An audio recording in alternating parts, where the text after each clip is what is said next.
On this edition of In the Life, Downsizing Stereotypes. I think being a lesbian was in my favor. Overcoming odds. I was abandoned at 6 months. And South African activism. Why do we have to fight for the right to love who we want to love? All this and more on America's gay and lesbian news magazine, In the Life.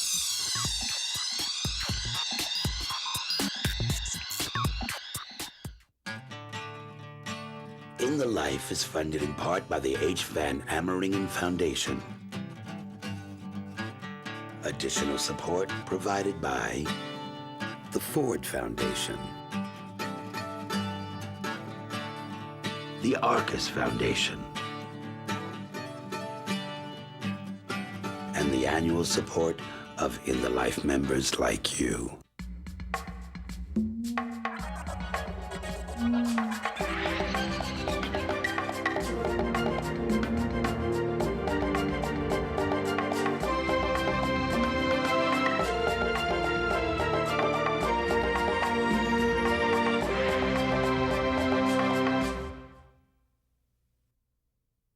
Welcome to In the Life. I'm Alan Cumming.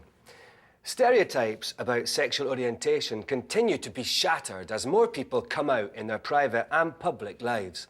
Tonight, we turn to the arena of the workplace, where we'll meet 5 remarkable individuals, each one an innovator, making a positive impact on the job and challenging the assumptions of what it means to be a GLBT person. Tonight, a beauty queen from simpler times. And then they gave me my beautiful sash and my lovely tiara and the power lawnmower. Impacting pop culture. I'm the young one, he's the straight one. And a place to come out. He said, well, what kind of girls are you into? I said, I'm not. I'm into boys. You're about to meet a woman who challenges several ingrained stereotypes about gender. Not only is Michele Kammerer a female firefighter, she's also a fire captain, second in command at company number 63 in Venice, California. And while navigating some major transitions of her own, she's made a distinctive mark at the firehouse. Most people today, because of the way society is, will look at she's a female captain before they'll look at her skills. I've been a firefighter for 27 years. It's been my life for a long time. I've been a captain since 1978. First-line supervisor on an engine company, fighting fire with my crew. I'm the captain on Engine 63. Being in a fire, inside of a building on fire or at a brush fire with a lot of exciting fire and activity, it's adrenaline-producing and it's great. And I've paid the price too. I have a permanent lung damage. I have a herniated disc. I've been burned. I've had ceilings fall on me. I've broken my wrist. It's a dangerous job. We are looked at many times in the public, basically male, big, strong, and masculine, I think, is our image. Well, women in the fire service is a fairly new phenomenon. And the fire service, just as the fire service resisted, Afro-American people, they've really resisted women in the fire service. They don't have trouble working with her. They have difficulties in understanding her. There wasn't a letter that came in that said, hey, Michele Kammerer is a lesbian on the fire department or anything like that. Being a gay or lesbian has been such a closeted thing for so many years. It's such an unknown and queer and weird thing that there's a lot of fear around that. If she had come to me and basically tried to shove her lesbianism down my throat or demand some type of different treatment because she is a lesbian, then I'd have probably had a problem with it. Is it threatening because their own masculinity or their own femininity is threatened? Is it because people in super macho occupations have very fragile masculinities in the first place? The men feel, and women here feel very stressed out having a gay and lesbian captain and gay and lesbian living. You have to realize this is not just a job. We live, sleep, shower, eat together, change together. So it's not just a job. We live together 10 days a month our whole lives. They're forced to live with a lesbian. Yes. And it doesn't rub off. That was part of the reaction, you know, it seems to me, that some of the fear about being around gay and lesbian people. But they respect her as a good firefighter and a great captain. So there's tolerance and respect, but there's definitely no support for her here. It's hard for her. There was people that refused to work overtime on my shift because I was there and weird or whatever. So the women's locker room is a fairly new thing here. We have 3 women working here, myself and 2 other paramedic women. And so we have a temporary sign saying women's locker room, and then somebody put up this sign that says female and male, occupied, unoccupied. But I hate this sign because it's redundant. And then somebody put a screw in here so you can't change it. So it's always female, occupied, or unoccupied. It's so bizarre. This drawer reminds me of my life. It's quite cluttered. So tell us about your life. My life. Oh, wow. My life. I've had a very problematic childhood because my gender identity from as early as I can remember has been girl, woman, female. And I was born with male genitalia, and I was a normal male baby and child, and so I was extremely confused. Fearing embarrassment, shame, and being beaten, I didn't, I couldn't express myself or ask my parents or my mother to dress me up as a girl because that's what I thought I should be or who I was. So I kept it all inside for many years, and I secretly cross-dressed. I felt certain as I grew up that it was a woman. As a woman, I am a woman. In the meantime, I was in the Navy, and married a sweetheart from high school. We had 2 kids, and then I decided to keep exploring myself and growing and trying to figure out who I am. And when I came out of the closet and became a woman full-time, I was in a little fire station not far from here with a crew of 3 people underneath me. It was very difficult for them, and it's very difficult for a lot of people to make that switch. Have a nice day. I used to work with Tom's brother. Tom's brother was a paramedic here when I was a male fire captain. So this is my 2nd time here as a captain. And first time as a male, 2nd time as a woman. It is kind of shocking and confusing for people that, here, I was a heterosexual man, and now I'm a woman and still chasing women. That, where's that come from? So that's confusing to people. They can't separate sexual orientation from sexual identity. They're 2 separate things. So my sexual orientation really didn't change. It's my sex that changed. So my interest in my attraction is to women and always has been. They do not understand how she could be a lesbian, having changed her physical being into a female and still having a desire sexually towards female. Has been hard? No, it hasn't been hard at all. She's just, it's just another person to work with as far as I'm concerned. Comfortable. It's just like something that most people don't come across in their day-to-day life, so it's a little different. We had a person the other day that could not work with her. He had some real psychological hang-ups in just being around her, just because he knew her when she was a man, and he couldn't handle it, so he had to go home. And I've had to deal with those old feelings of sharing a locker room with a man I've known for 15 years that changed into a woman, and now she has feelings for a woman, and yet I'm changing in a locker room with her. I had to deal with those feelings. I think being a lesbian was in my favor because I was far less threatening than if I had transitioned and become a woman and then suddenly was interested in dating men. I think the firefighters would have been a lot more uncomfortable because of the homophobia and the fact that they may have thought that I would, be scamming and trying to pick up men. Often I've tried to be as accommodating as possible, and sometimes I will get my bedding and I will put it on the floor in like the workout room or the weight room and sleep in there. Anyway, that's what I've done, and that's an alarm coming in. It seems to me I was very successful in my transition from male to female because I had such a good reputation, as a strong worker and a productive firefighter. She sheds a good light on gay and lesbian in the workplace because she's positive, energetic, very professional, hardworking, devoted. And so it makes it a heck of a lot easier than to somebody who might have been not to the caliber that Captain Kammerer is.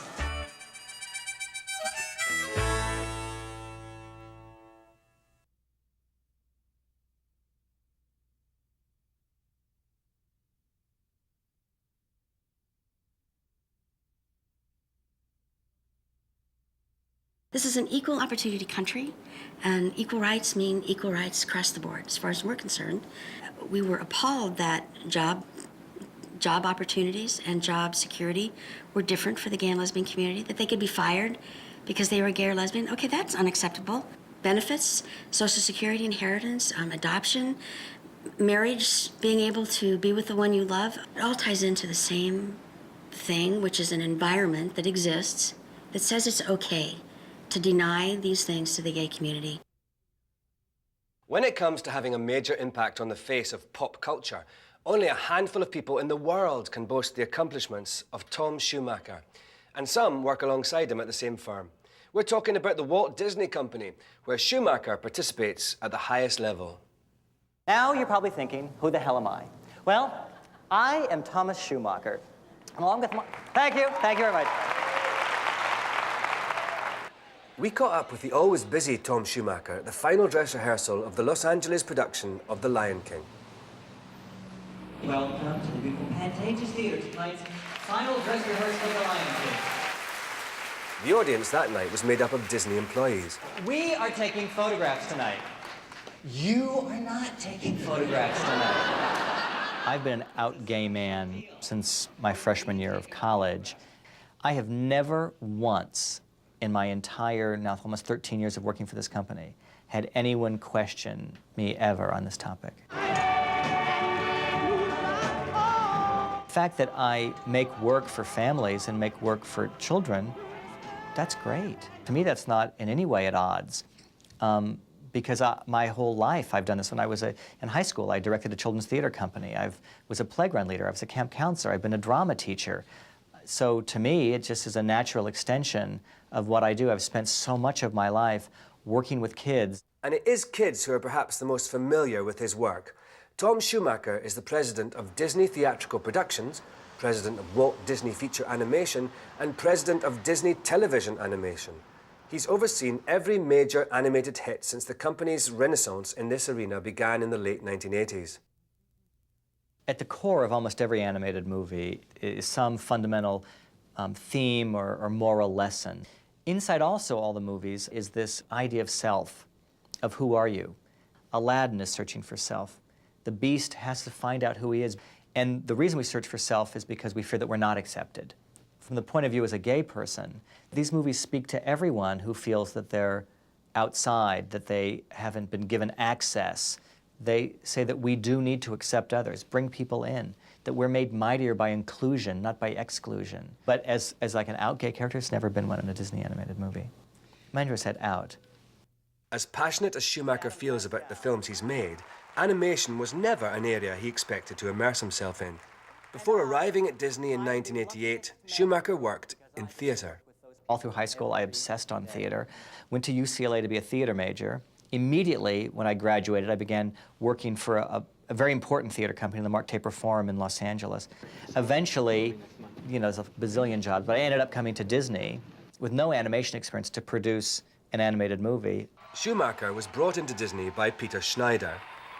I first met Tom back in 1983 when we were both working on the Los Angeles Olympics. We had an office about the size of a postage stamp at the Mark Taper Forum. It was during the Olympic Arts Festival, and we had to share an office really about as big as the back seat of my car. 5 years later, Peter Schneider, as the new head of Disney Animation, asked Schumacher to produce The Rescuers Down Under. The rest, as they say, is history. Oh, come on, calm down. Really? In everything written about Disney's rebirth in feature animation, Schumacher and Schneider are invariably mentioned together. I'm the young one, he's the straight one.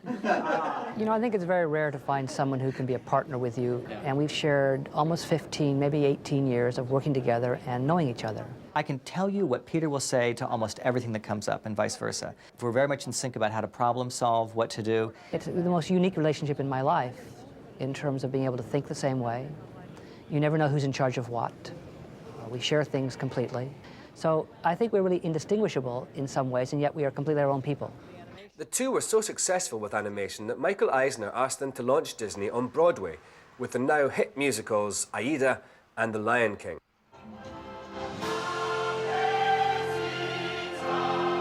When the idea of taking Lion King to Broadway first came up, my response was, well, we can't, because it doesn't fit. If it's not a Broadway-style musical to begin with, and it's all animals, and I only made one phone call together, and that was to Julie Taymor.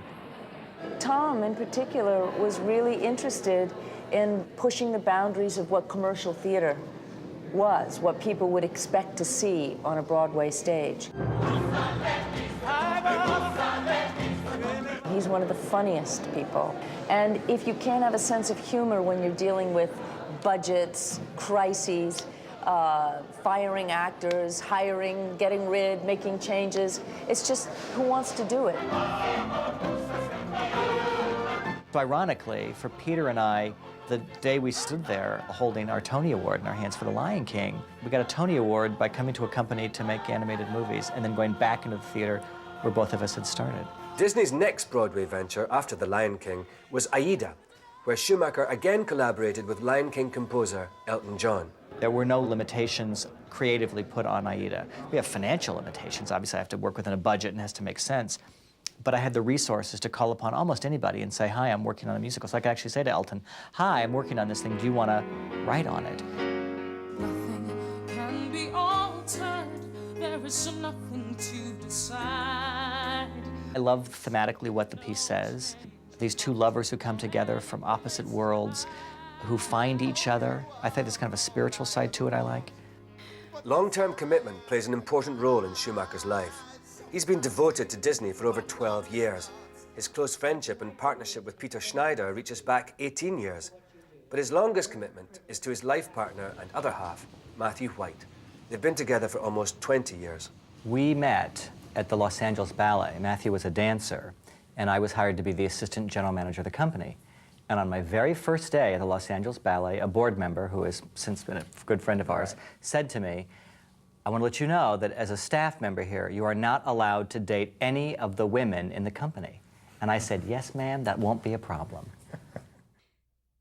Since his ballet days, Matt White has shifted his focus to interior design. His work on their New York apartment was featured in the September 2000 edition of Architectural Digest. We visited Tom and Matt at their Los Angeles home, where the design decisions often go to Matt.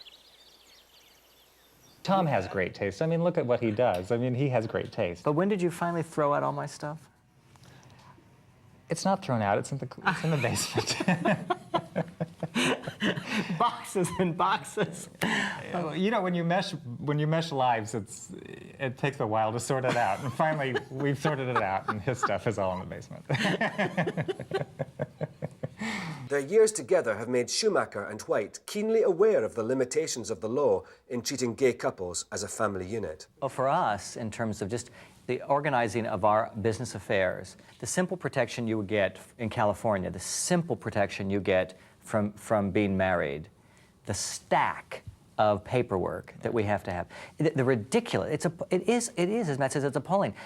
Medical power of attorney, so that if Matt's in an accident and hospitalized, so that I can get into the hospital and make decisions about his health care, let alone just visit him in the hospital. That I have to walk in with a legal document. It's disgraceful. It's disgraceful in America that that happens. No matter what your level, that you know, it can all be taken away like that because there's no legal binding together. On the company level, Disney added domestic partner benefits in 1996.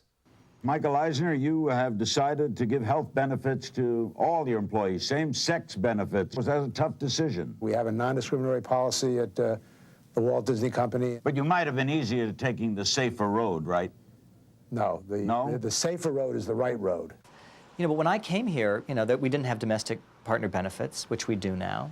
It was very important to me. And I was given an opportunity, because I'm the senior executive of the company, I was given an opportunity to make it very clear how I felt. And I felt very listened to. I probably wouldn't be here today if we didn't extend these benefits. In an artistic environment, when you are trying to foster people being completely open, you know, think of what people have to do here. They pour their souls out, whether onto a piece of paper, onto board when they're painting, onto something when they're drawing. People are giving of their souls. And the way you get people to do that, the way you can do that, is try to create an environment where people are just open. I work for the ultimate in family entertainment company. You think about it, you know, do you feel like, you know, I'm, you know, like super homo? You know, is that my job? Everywhere I turn, on one hand, you feel like, oh, I have to be the model gay man. And then you realize, no, I just have to get my job done and support my family and do my work and always do something that I'd be proud of.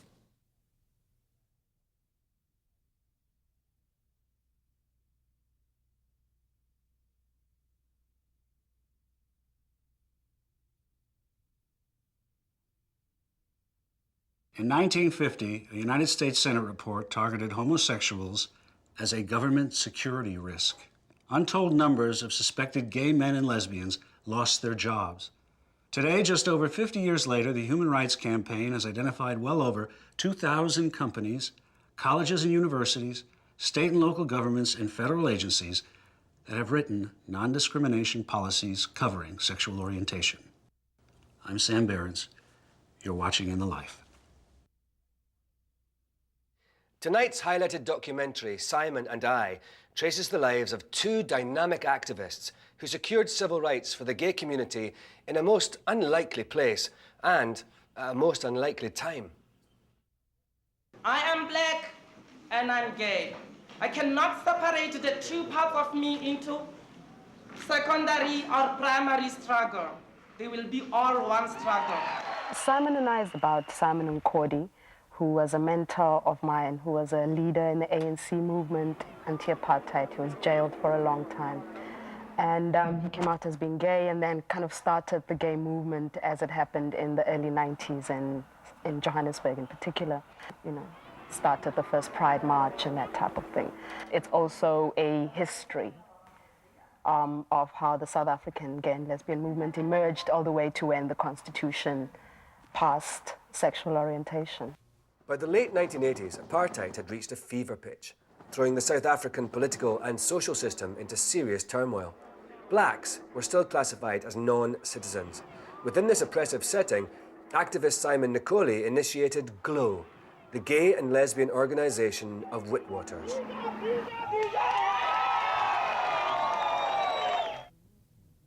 When I first met Simon, it was at the first meeting of GLOW. And for whatever reason, I just felt that I should be one of the people that's like standing right next to him, you know? Largely because there wasn't any black queer woman coming out at that time. So he taught me a lot. He was a very, very good friend. That first Pride was one of the best days of my life, but I was on TV that night. It was a religious show, and a priest was saying, these people should be killed. All of a sudden, I was getting funny looks from people in the street. I thought, uh-oh, what have I done? 2 days later, I was sitting in my room when I heard voices outside calling my name. I ran into the lounge and my granny opened the door and told me to hide. About 20 angry men were surrounding our house, demanding that I come with them so they could teach me a lesson. The worst thing was that they threatened to take my grandma if I didn't go with them.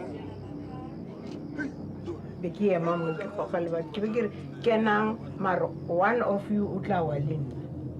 Ke khaba ye mama getting ba o mongaro wa kena o mongare he as hambi. Ile hore ba batla go bontsha gore o mosadi how gay ba tshojwa. Today the world is going to know that that we here in South Africa have been oppressed for too long. We can't stand it anymore. Why do we have to fight for the right to love who we want to love? I have like several underlying reasons for wanting to tell the story, but I think the first thing was to acknowledge Simon Nkoli for who and what he really was. I needed to make sure that that's known, that this is the man who started this movement in this way. And it's not like there was no movement. There were organizations in South Africa before Simon Nkoli came along, but they were very white male, and there was nothing that could unify black, gay, and lesbian or any other people of color, basically, inside the movement. So that's really what he sparked, a self-confidence amongst young gay people to actually have them stand up for themselves. And that first Pride March was ingenious. It was at the right moment, you know, all races came together, everyone had this vision. GLOW was organized in 1990, the same year Nelson Mandela was released from prison. 4 years later, the culmination of these two events would result in the first all-race election in South Africa. Nelson Mandela, as the newly elected president, proposed a constitution guaranteeing equal rights to all citizens. This constitution was approved in 1996. They speak of a constitutional, democratic political order in which, regardless of color, gender, religion, political opinion, or sexual orientation, the law will provide for the equal protection of all our citizens. South Africa is one of, I think, the only one still with a constitution that includes sexual orientation under the Bill of Rights, yeah? And that is still a phenomenal thing to a lot of people around the world. After the constitutional victory, Nkoli formed the Township AIDS Project. Bev joined this endeavour as an AIDS educator, specialising in lesbian health issues. But later, she and Simon would head in separate directions. As an HIV-positive person, Simon's battle on behalf of AIDS victims was an intensely personal one. While his work became increasingly more devoted to this singular cause, Bev defined her role as a spokesperson for women's issues. It would be the 10th anniversary of GLOW that would finally reunite them. I think we're very lucky in South Africa to be talking today after 10 years of our struggle. I mean, it's 10 years. I'm talking about when GLOW was formed, because there was nothing was happening before that. Simon passed away a week after we did the first filming with Bev and Simon, and so we had to change our perspective a little bit. I think for Bev, speaking for Bev, emotionally, a very brave movie. She put her heart and soul on the screen, and I think there were some rocky times there, but she came through. It was really my vision to make sure that the history comes out and just the acknowledging of the person who meant a lot for all of us, even to people who don't know that this was the guy that actually gets you walking in the street a little freer than normal, you know. We are the luckiest generation of lesbians and gays to have had such a fearless, selfless visionary for a leader. I am me because of him. We are all we because of him. I know his soul will rest in peace. He did his work, and he did it beautifully.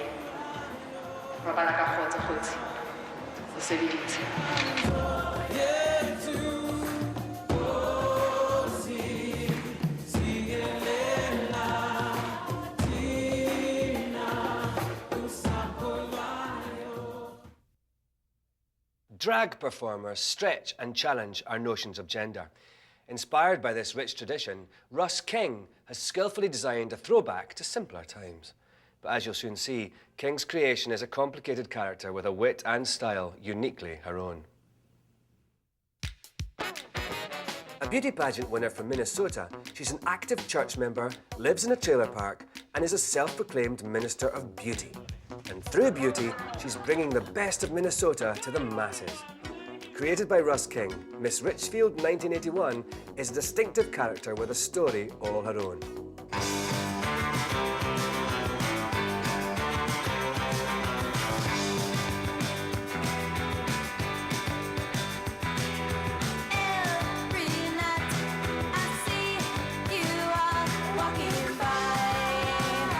Walking by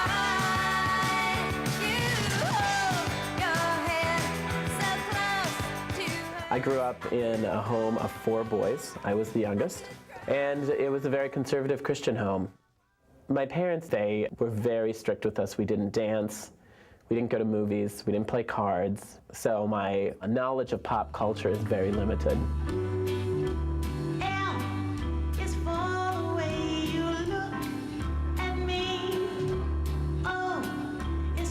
I never really wanted to be a woman. That was never the case.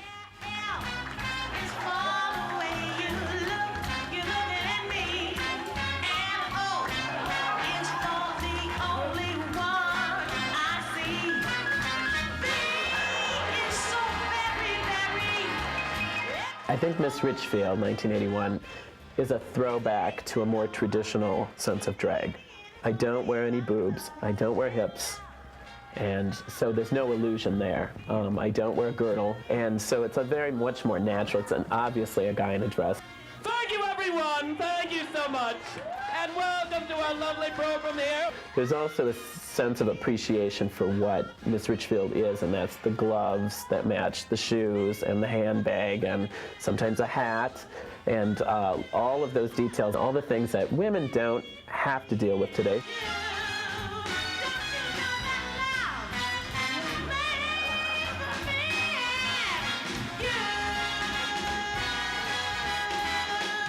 Miss Richfield is a woman who I refer to as a gal who has clawed her way to the middle. I was there in Augsburg Park, and there was 11 contestants that year. And 1981 was a very big year for beauty.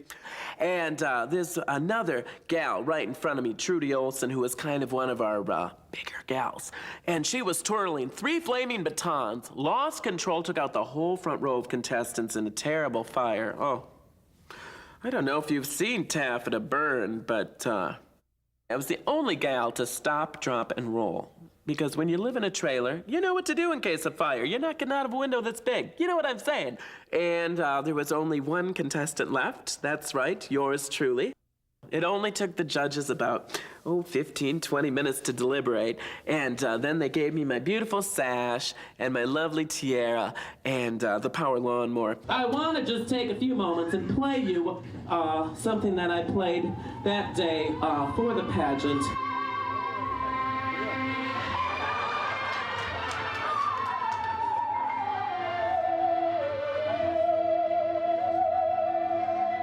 Also extremely narcissistic, extremely self-involved. Not realizing that, I think, is what makes her so charming. They like my home style sense of life, my practicality. I mean, really, when you think about it, you take away my fabulous gowns, my beautiful eyewear, my Broadway sound that takes a house down every night. Take away this hair that's jacked up to Jesus, and I'm just a bingo gal from Minnesota. Just a simple gal. And are you single? Tonight I am for you, Miss Richfield. Call the next number! G53. B6. Call the next number! G57. Wait a minute! No, you have a bingo over there? G57. Yes? 53. 46. You're kidding. As we say at the BMW in Richfield, hot dog, we've got a wiener! Members of Miss Richfield's church continually raise money to finance her road trips. Miss Richfield believes they're sending her off to share her ministry with the world. But what she fails to notice is that these tickets are always one-way only.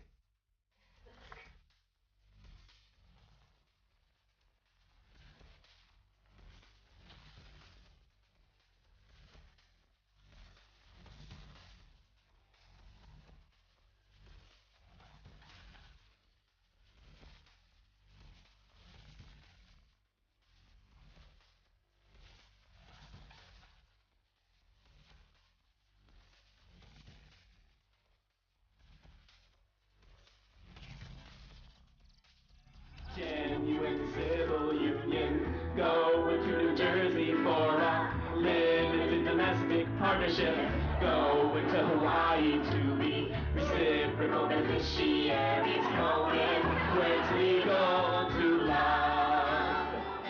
Miss Richfield represents a speak that women generally don't use anymore. a sort of way of insulting you, but phrasing it as a compliment. Stand up. The humidity. Isn't it? I mean, honestly. Honestly. This frosted look is coming back. I mean, if any of you gals have that 80s sort of frosted look that she's got going, hang on to it. Oh, why? I know. That's what I say. Why? Why? Why have mine done? I know. She represents a throwback to the past, that simpler and sort of an underdog characteristic that makes people want to get behind her and help her out. Miss Richfield is the embodiment of everything that Minnesota tries to keep under that Minnesota nice guys. Miss Richfield is the best because she can break down any kind of stereotype. How many cities in the United States have a mayor that would come to a fun thing like this and sing with a gal like me? My boring 9-to-5 job is mayor of Minneapolis, but my real job is to be the spear carrier for Miss Richfield's little carnival that she does throughout the city of Minneapolis.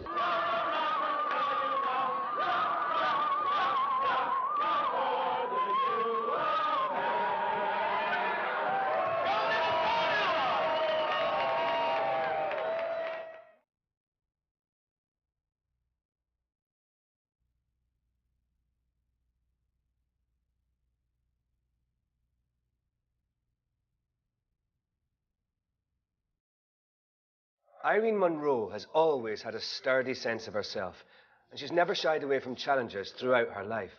In 1999, we first visited this remarkable theologian at Harvard University.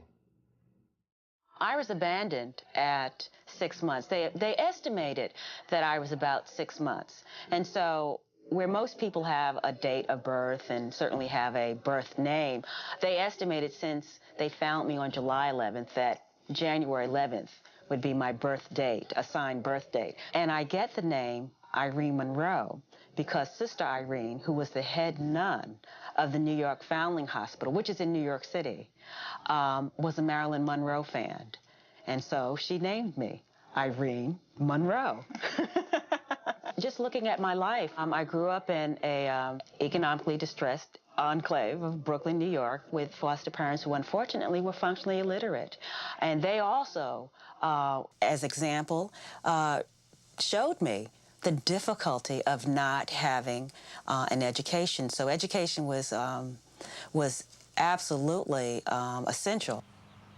Irene and her partner, Dr. Thea James, an emergency room physician, live in Cambridge, Massachusetts with their dog and cat. Irene and Thea have been together for 5 years. Thea is my best friend. My, as they say, my bestest of friends. She's really my best friend. She runs this race with me. She would say she's more disciplined. She is. I'm a little scattered. She wakes up in a good mood every morning. She's always smiling. As a matter of fact, when I first met her, I thought it was a little weird that she'd wake up in the morning and she'd sing to the animals. You know, she'd sing to the dog, she'd sing to the cat. I thought it was a little strange. But now, you know, I'm used to it and I appreciate it. And it's a wonderful thing, you know, to wake up to someone like that every day. She's really learned what it can be like to have your partner as your best friend and how wonderful it can be and how it can go on and it can last forever. And I probably, in turn, have learned that from her. A graduate of both Wellesley College and Union Seminary, Irene is a doctoral student at Harvard Divinity School, where she's head teaching fellow for Reverend Peter Gomes. Peter Gomes has been a mentor, I have to say, in my life here at Harvard. It's been quite difficult being an African-American lesbian doctoral student, and particularly at the Divinity School. I haven't had very much mentoring, and being his head teaching fellow has been a wonderful gift. Irene has standards, very high standards, and she takes no nonsense. She's been there, done that, and she's also a first-class academician, so she knows all of the academic games. So she's perfect in a place full of hustlers and poseurs, such as Harvard College. You can't get away with anything with Irene, and I'm glad she's working for me, not against me. In his 1997 national bestseller, The Good Book, Reverend Peter Gomes points out that the Bible is being misinterpreted by the religious right to exclude gays and lesbians from the kingdom of God.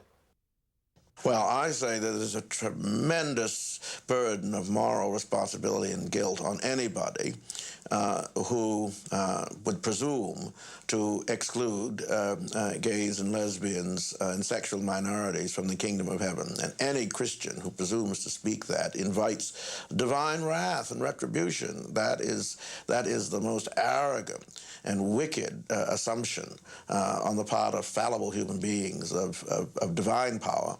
And everything that we know about God is contrary to that parochial, petty little point of view. So I think the good news, the gospel for gay people is that you may have a beef with the church, and the church may even have a beef with you, but you don't have a beef with God, and God certainly doesn't have one with you. I do think that as lesbian, gay, bisexual, and transgender people, we need to take back the Bible. The very tool that's used as a tool of oppression, we can turn that around to be a tool of liberation. African Americans did that clearly when the Bible was certainly used as the legitimate biblical sanction for slavery, and we've turned that around as a tool of liberation. Women have turned the Bible around as a tool of liberation, and it's now our time to do the same. Through preaching, participating in seminars and conferences across the country, and writing a weekly newspaper column, Irene fulfills her call to be what she refers to as a public theologian.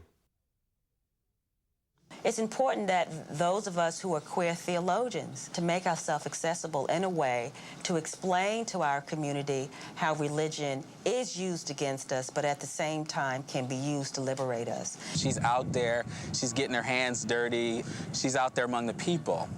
So I see her role, I see her theology as coming from doing that kind of work.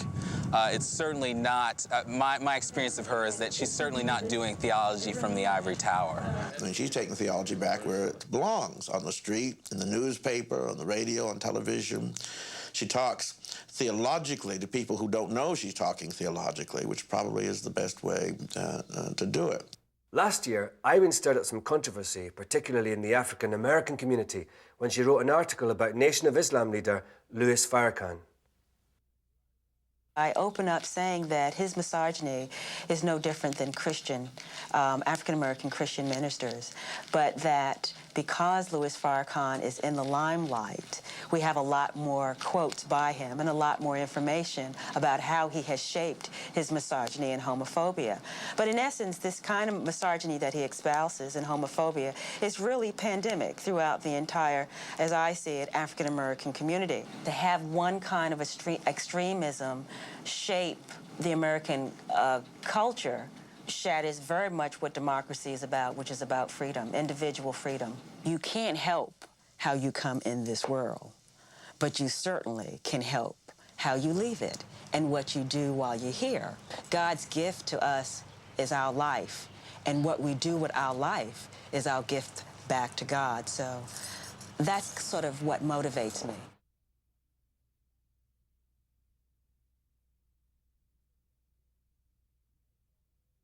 If you kicked all the gays and lesbians out of the Navy and the Army and the Air Force, we'd have trouble running the place properly.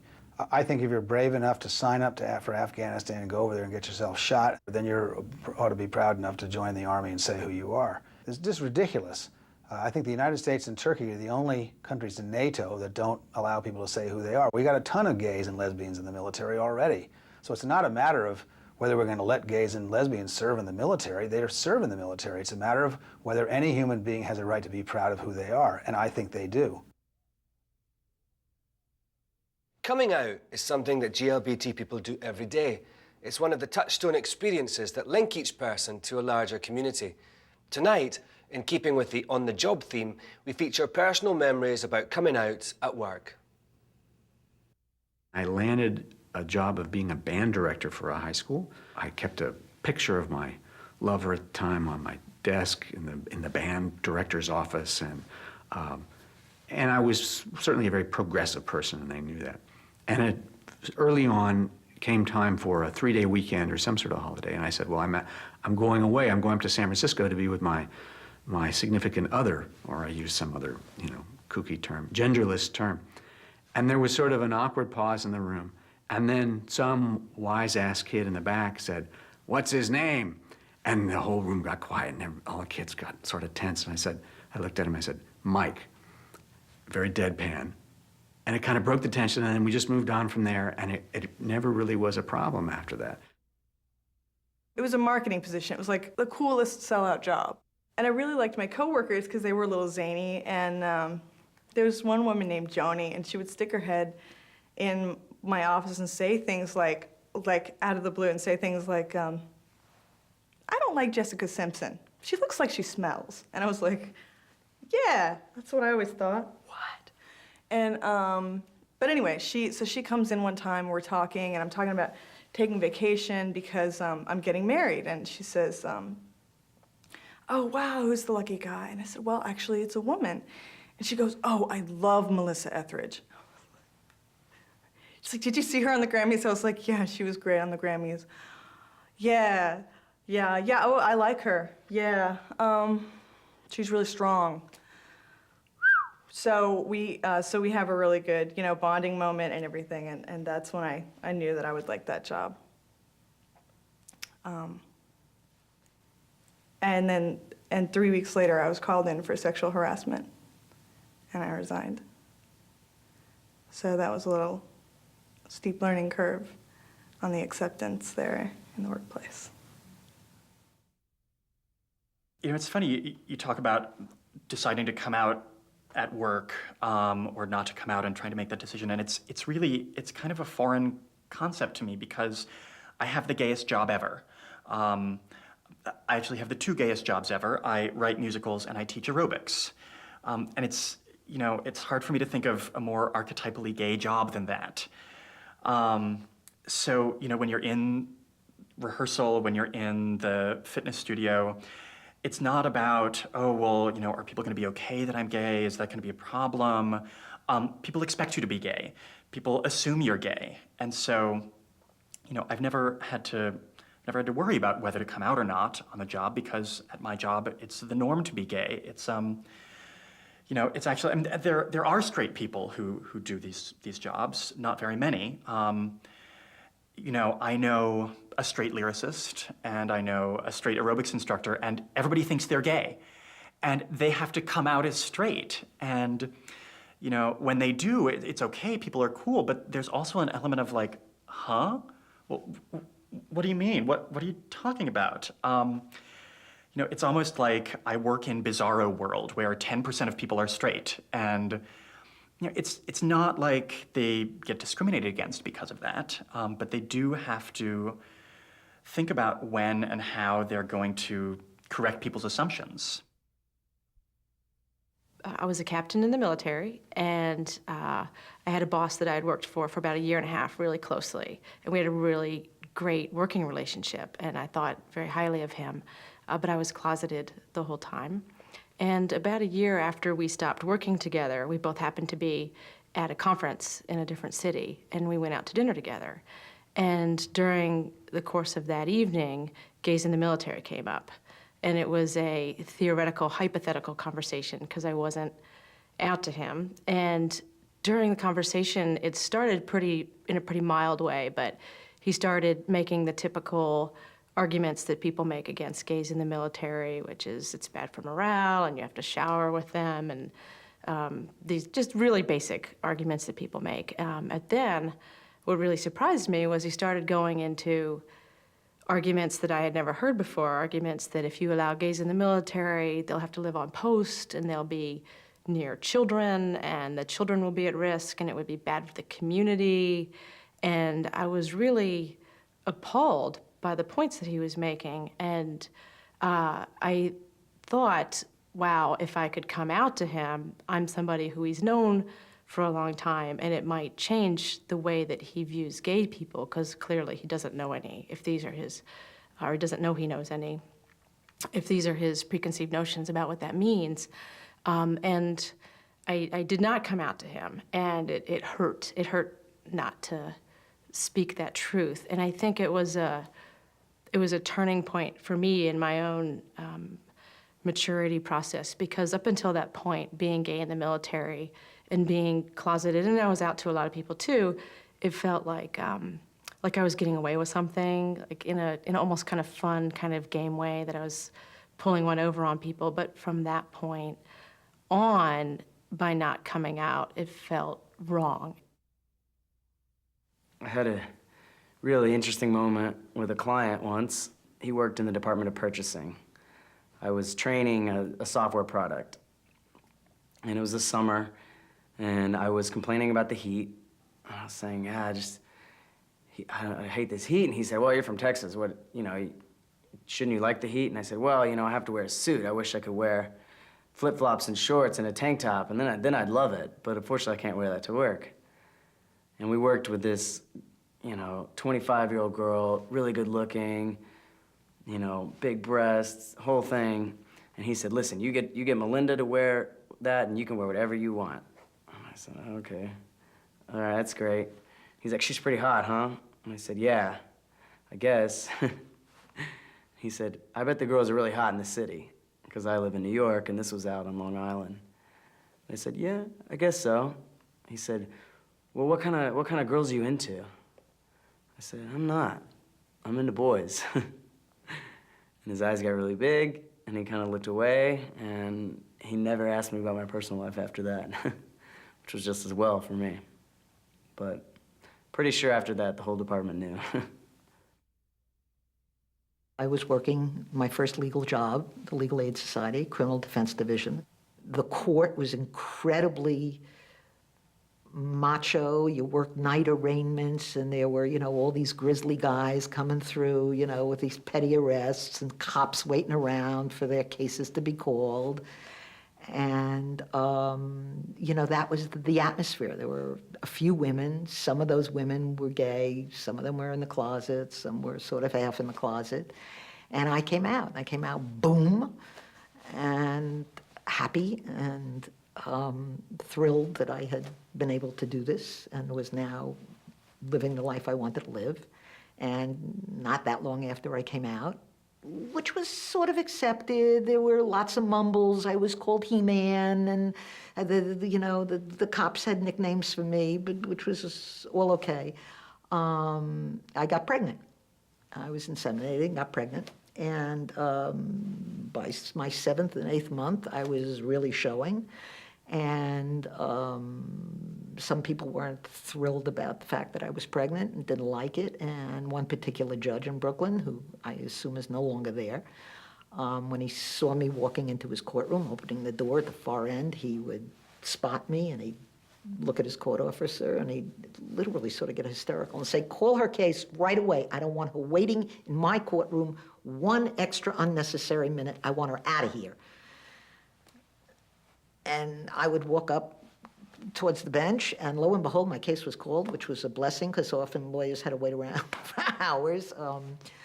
But, that was some of the attitude that was expressed about being a pregnant lesbian in 1979 in Brooklyn Criminal Court.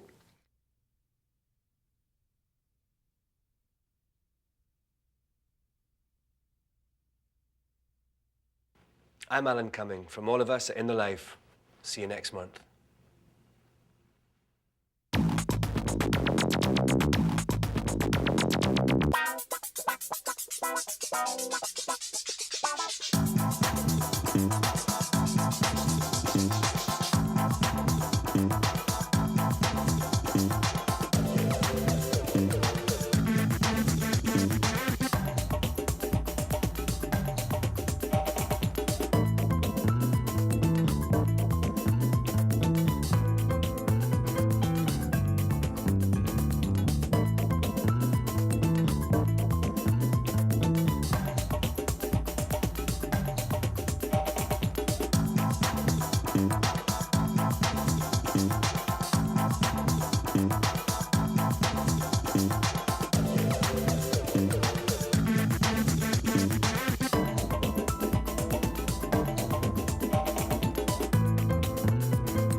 Life is funded in part by the H. Van Ameringen Foundation. Additional support provided by the Ford Foundation, the Arcus Foundation, and the annual support of In the Life members like you.